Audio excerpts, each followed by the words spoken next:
Journal entry क्या है, journal entry के रूल्स क्या है, जर्नल एंट्री कैसे होती है, ये सब चीज़ें हम सीख चुके हैं। आइए कुछ एग्जांपल्स के थ्रू देखते हैं कि जर्नल एंट्री कैसे हम फटाफट 1 सेकंड के अंदर एक कोई भी नरेशन स्टेटमेंट देख के कर सकते हैं।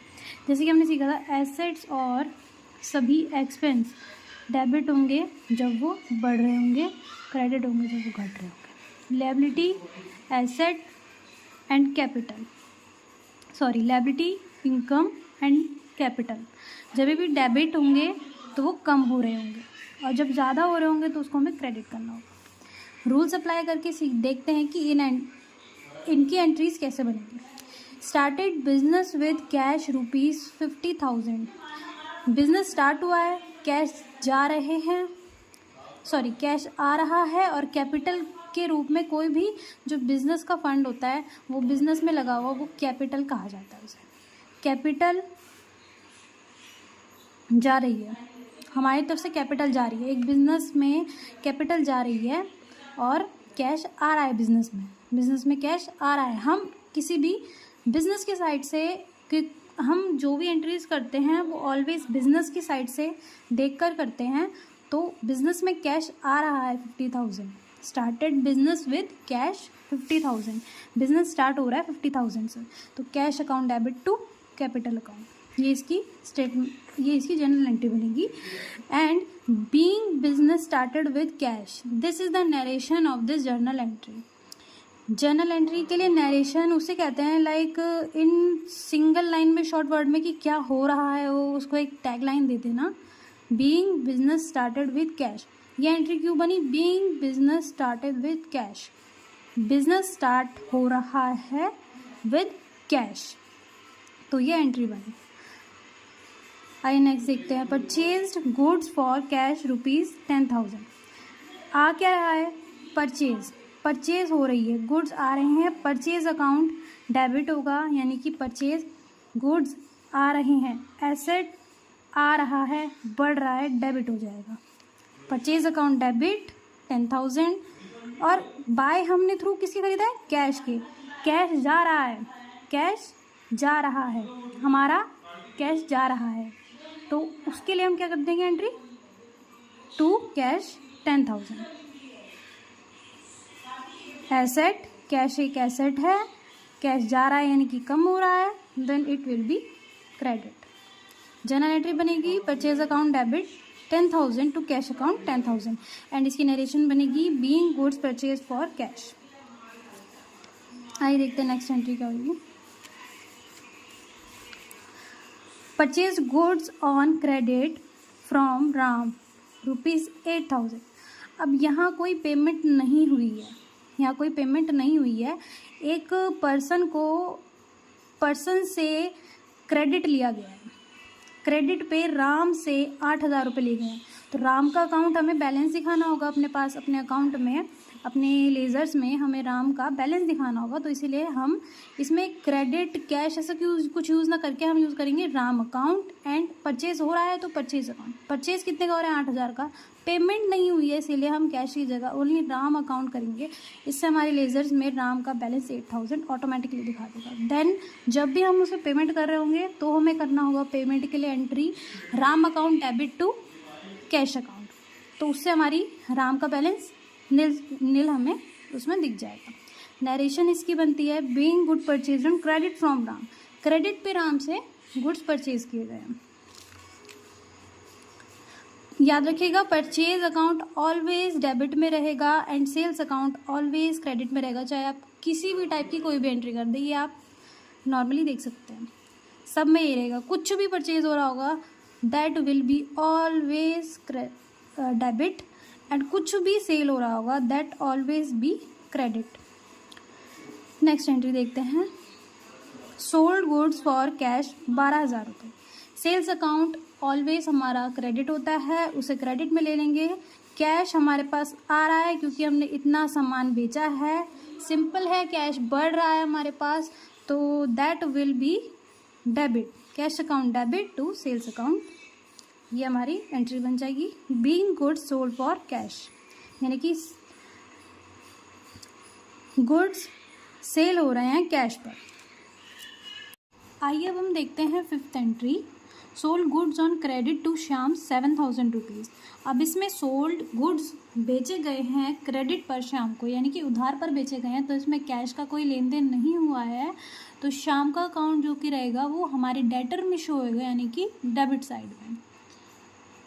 Shyam account debit to sales account 7,000 being goods sold on credit to Shyam. Shyam को उधार पर सामान दिया जा रहा है।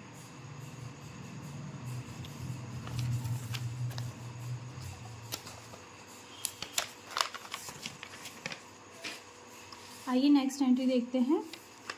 पेड रेंट ₹2,000, 2,000 रुपये का रेंट दिया गया है, पेड किया गया है। जर्नल एंट्री इसके लिए बनेगी, रेंट क्या हो रहा है, हमारी तरफ से जा रहा है, ये हमारा एक एक्सपेंस है। एक्सपेंस जब भी बढ़ता है तो वो डेबिट होता है, तो यानी कि rent account debit 2,000 rupees. Cash हमारी तरफ से जा रहा है, यानी कि हमारा कैश जो है कि वो कम हो रहा है, तो वो क्रेडिट हो जाएगा 2,000 rupees. Being rent paid, rent दिया जा रहा है, ये इसकी नरेशन बन जाएगी। 7 देखेंगे हम, received cash from Shyam 68,000 and allowed discount 200।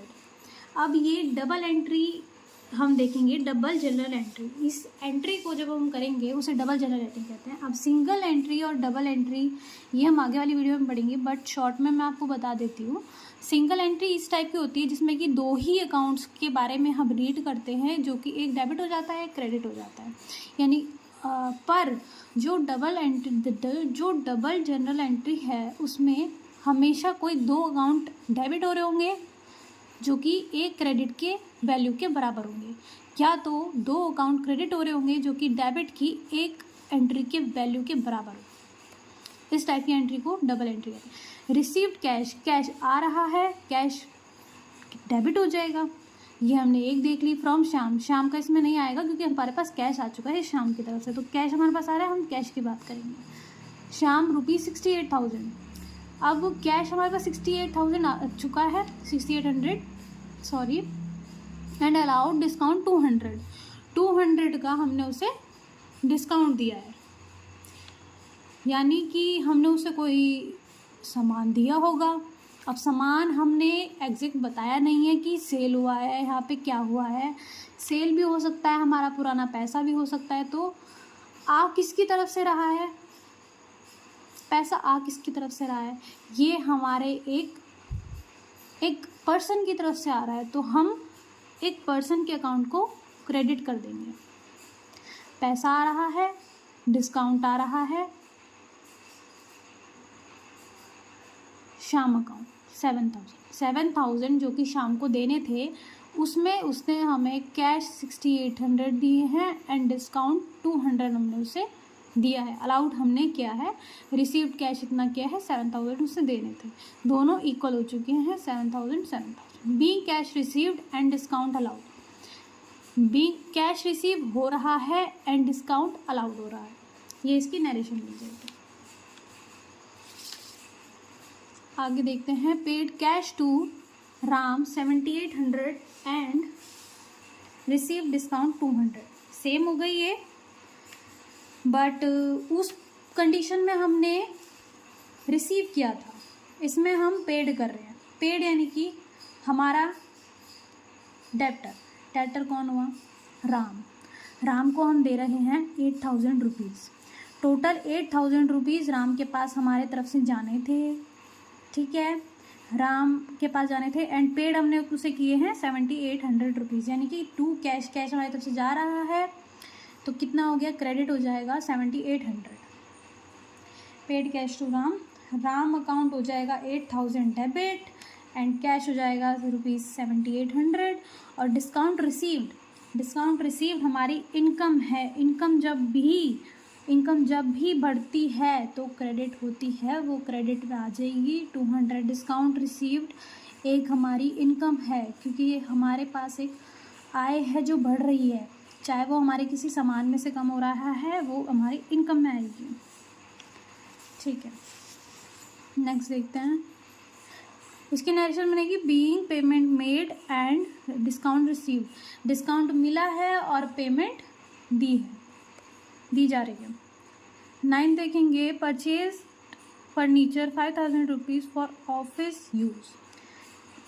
अब इसमें अक्सर कंफ्यूज हो जाते हैं कि परचेज अकाउंट डेबिट करेंगे या फिर फर्नीचर अकाउंट। देखो, ऑलवेज जब भी कोई एसेट बीच में आता है, यानी कि कोई मशीनरी हो, कोई फर्नीचर हो, कोई किसी एसेट का नाम लिया जाता है, तो एसेट परचेज अकाउंट से बहुत डिफरेंट हो जाता है। इसीलिए हम उससे ऑलवेज, वो एक बिज़नेस में एक वस्तु आ रही है जिसके पे कि आगे जाके डेप्रिसिएशन भी लगेगा एंड उसकी पेमेंट भी होगी, उसका पूरा एक लेज़र बनेगा। तो इसीलिए हमको उसके हिसाब किताब के लिए उस ही का अकाउंट बनाना होगा। यानी कि यहाँ पे फर्नीचर आ रहा है ना हमारे पास, तो हम परचेज अकाउंट डेबिट नहीं करेंगे। परचेज जो थिंग हो रही होगी हम उसका अकाउंट डेबिट करेंगे, यानी कि फर्नीचर अकाउंट डेबिट करेंगे 5,000 रुपीज़ से टू कैश अकाउंट। कैश हमारी तरफ से जा रहा है तो ये कैश हो जाएगा हमारा क्रेडिट। कैश जा रहा है, कैश कम हो रहा है, क्रेडिट हो जाएगा 5,000 रुपीज़, सिंगल एंट्री बन जाएगी। Furniture account debit to cash account. Narration इसकी बनेगी, being furniture purchase for office. Furniture खरीदा जा रहा है ऑफिस के लिए। आगे एक और एंट्री देखते हैं, withdrawn cash for personal use 1,000। अब इसमें हमने लगभग सारी एंट्रीज ही देख ली है नॉर्मली, जो कि एक बिज़नेस के लिए स्टार्ट होने से लेकर उसके लास्ट तक के लिए जो भी हम एंट्रीज़ करते हैं, वो टाइप की एंट्रीज हमने 10 मेन मोस्ट इंपॉर्टेंट एंट्रीज देख ली हैं। डबल एंट्री भी देख ली हमने, चाहे वो डिस्काउंट दिया हो, पेड हो, चाहे रिसीव्ड हो। अब एक लास्ट एंट्री और हम देख लेते हैं कि withdrawn cash for personal use. कभी भी कोई पर्सन बिजनेस स्टार्ट करता है और वो पर्सनल यूज़ के लिए कैपिटल में से अगर कोई मनी निकालता है तो वो एंट्री बिजनेस में ही होगी, वो पर्सनल यूज़ उसको शो करना होगा। तो उस अकाउंट को हम कैसे, उसकी एंट्री कैसे शो करेंगे, withdrawn cash for personal use 1,000। किसी भी बिजनेस में लाइक कैपिटल हमारी लगी है 50,000, कोई भी ओनर ही उसका अपने यूज़ के लिए पैसा निकालता है। वो हम जो भी अकाउंटिंग कर रहे हैं बिज़नेस के लिए कर रहे हैं, बिज़नेस के साइड से देख कर रहे हैं, उसमें कोई ओनर एक अलग इंडिविजुअल होता है और बिज़नेस एक अलग होता है। चाहे ओनर अपने यूज़ के लिए, पर्सनल यूज़ के लिए 1,000 रुपीज़ निकाल रहा है, उसकी हमें उसमें एंट्री करनी होगी और वो भी पैसा लिया दिखाया जाएगा ड्राइंग अकाउंट के नाम से। अब जब भी कोई भी ओनर अपने बिजनेस से, अपने पर्सनल यूज़ के लिए कोई भी फर्नीचर भी निकालता है, यूज़ करता है, तो दैट उसको ऑलवेज हम ड्राइंग अकाउंट में शो करेंगे। यहाँ विड्रॉन कैश हुए हैं, ड्राइंग अकाउंट डेबिट, यानी कि पर्सनल यूज़ के लिए उसने 1,000 रुपये निकाल लिए to cash account, being cash withdrawn for personal use. आज की वीडियो में इतना ही। आपको मेरी वीडियो अच्छी लगी तो लाइक करें और चैनल को सब्सक्राइब करें।